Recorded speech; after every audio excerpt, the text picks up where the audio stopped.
peoples of the eastern subarctic forests. Who they were?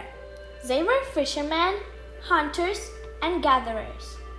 The different groups were Cree, Ojibwa, Odawa, Beothuk, and Innu. Here is more information about Ojibwa. Where they lived?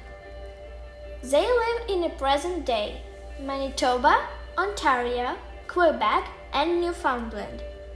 They also live near ocean and in the boreal forests. They live in big wigwams.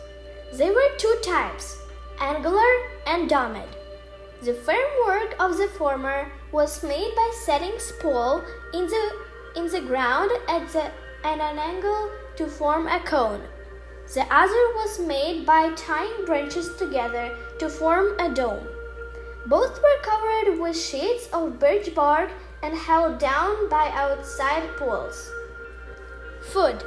Before contact with Europeans and as late as the early 20th century, Ojibwa people depended on wild rice as the basic part of their diet, together with berries, fish, meat, vegetables, and maple sugar. They moved their camps throughout this year, depending on the activities of the seasonal food gathering. What they made? They used natural materials that had been around them to make everything they needed. They made birch bark canoes. They made rawhide and wood snowshoes and wooden toboggans. They made birch bark containers. They made clay for cooking and storage vessels and wooden hunting and fishing tools. Animal hides were made into clothing and drum covers. How they governed? They lived in small groups of closely related extended families. In spring and summer, the nations will gather together and hunt together. It could be between 100 and 400 people.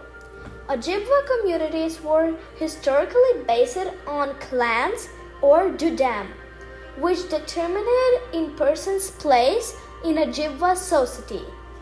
Different clans represented different aspects of Ojibwa society.